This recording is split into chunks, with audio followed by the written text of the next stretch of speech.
श्री शिवाय नमस्तुभ्यं।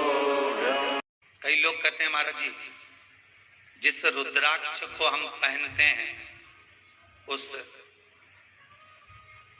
रुद्राक्ष को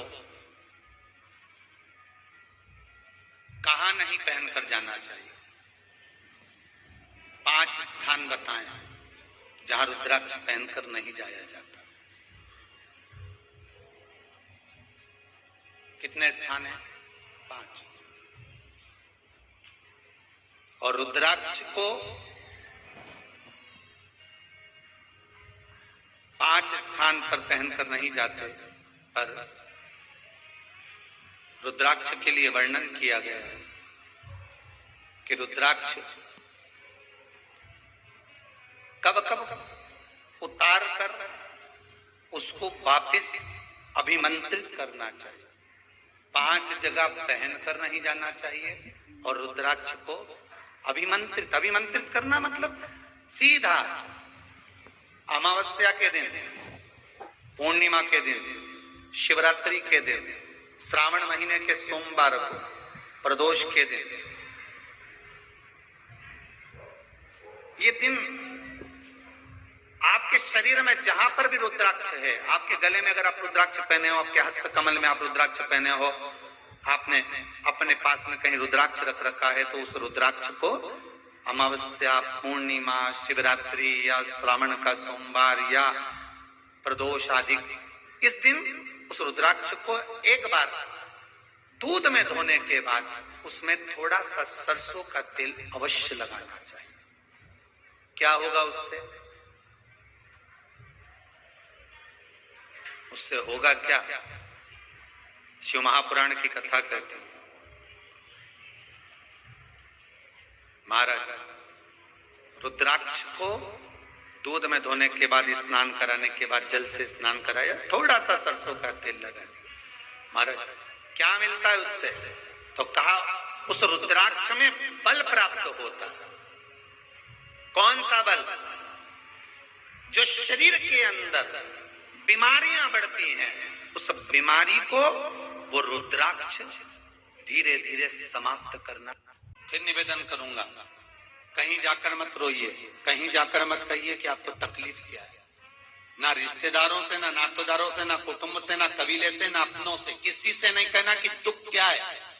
बस इतना करना कि किसी मंदिर में अगर पूजन करने जा रहे हो, आप जिस पाठ को कर रहे हो, जो पाठ आप करते हो, हमें ये भी नहीं कहना कि तुम शंकर का पाठ करो, हम तो ये भी नहीं कहेंगे कि शिव कवच करो, हम ये भी नहीं कहेंगे कि तुम हम बताएं वाला पाठ करो। तुम तो जो पाठ करते हो, तुम जो स्मरण करते हो, जो तुम मंत्र जाप करते हो, जो तुम नाम जाप करते हो, तुम्हारी मर्जी, तुम जो जपते हो, बस उस जप के समय पर कटोरी में, गिलास में, तांबे के पात्र में, पंचपात्र में जल हो और उस जल का आचमन, उस जल का सींचन दुकान पर, घर पर रोज करना प्रारंभ कर दो। आधे से ज्यादा तुम्हारी तकलीफ, आधे से ज्यादा तुम्हारा कर्जा, आधे से ज्यादा तुम्हारा दुख तो भगवान यूं ही समाप्त कर देगा। हम जल कौन सा सींचते हैं? भगवान अपनी दुकान पर पानी कौन सा छोड़ते हैं? अपने घर पर जल कौन सा सींचते हैं? जब मटके में से भरकर लिया है, कुंड में से भरकर लिया है, आपने घर में नल में से भर कर लिया है, और वो पानी लाने के बाद में अपन सब दूर छीट दिया। अपन वो वाला पानी कभी नहीं छीटते जो रखा है, जो आराधना के लिए रखा है, साधना के लिए, जो भगवत स्मरण के लिए रखा है, हमने वो नहीं छीटा। हम तो भर कर लाए और छीट लिए। अरे भाई, बहुत दुख है, बहुत तकलीफ है, बहुत कष्ट है, कहीं मत भटको। जिससे तुम्हारी अच्छी फटे उसका स्मरण कर कर, उसका भजन कर कर, उसका कीर्तन कर कर, उसका नाम जाप कर कर। हम तो ये भी कहते हैं कि तुम जो भजन कर सकते हो, तुम जो स्मरण कर सकते हो, तुम्हारी चित्तवृत्ति में जो अच्छा हो तुम वो करना। हम भी बताएं तो भी मत करना। तुम्हें अच्छा लगे तो करो, नहीं लगे तो तुम जो कर रहे हो बहुत अच्छा कर, तुम उसको जो। पर एक अपनी जिह्वा, एक अपनी नेत्र, श्रवण, कुछ इंद्रियां ऐसी हैं जिसको भगवान को समर्पित कर रहना है। तुम बोलोगे नहीं मानेंगी, दुखी होगे। बेटों को बोलोगे बच्चे नहीं मानेंगे, दुखी होगे। तो बोलना ही क्या, मस्ती में रहो। जो बनाए, तुम्हारा मन है दाल खाने का, मस्ती में खाइए, अलमस्त होकर बड़े प्रेम से। और स्कंद पुराण तो कहती है कि अगर चटनी रोटी भी खा रहे हो तो ये समझकर खाना कि मैं रसगुल्ला खा रहा हूं। और कभी मत कहना कि मेरी बहू ने चटनी रोटी बनाकर खिलाई, कहना मेरे को रसगुल्ला खिलाया। स्कंद पुराण कहती है 3 दिन तक लगातार रसगुल्ले को याद करोगे, चौथे दिन रसगुल्ला तुम्हारे सामने होगा, ये पक्का है, ये पक्का। प्रैक्टिकल करना, ऐसा नहीं कि सीवर वाला महाराज की झूठ बोल के चले जाए, प्रैक्टिकल जरूर करो। हम पहले भी कथा में बोले प्रैक्टिकल करना जरूरी है। एक महाराज जी प्रवचन में कह रहे थे शराब नहीं पीना चाहिए, शराब पीने वाला व्यक्ति गटर में पड़ा होता है, नाली में पड़ा होता है, ये गंदा नाली का पानी है, मत पियो। उसी में महाराज का पहचान वाला बैठा था, उठ के खड़ा हो गया और खड़ा होकर बोला महाराज इतनी बड़ी बड़ी बात कह रहा, तेरा सग्गा भाई पी के तो गटर में पड़ा, तो हमको ज्ञान दे रहा, तेरे भाई को क्यों नहीं देता? महाराज जी को क्रोध नहीं आया। महाराज जी ने अपने प्रवचन में कहा भैया देख, मैं भी प्रवचन दे रहा हूँ, मेरा भाई भी प्रवचन दे रहा है, बस अंतर इतना है मैं मुंह से समझा रहा हूँ, मेरा भाई प्रैक्टिकल करके दिखा रहा है।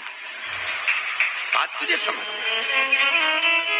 तुझ में होना चाहिए, तू क्या समझ, या तो मुंह से समझ जा।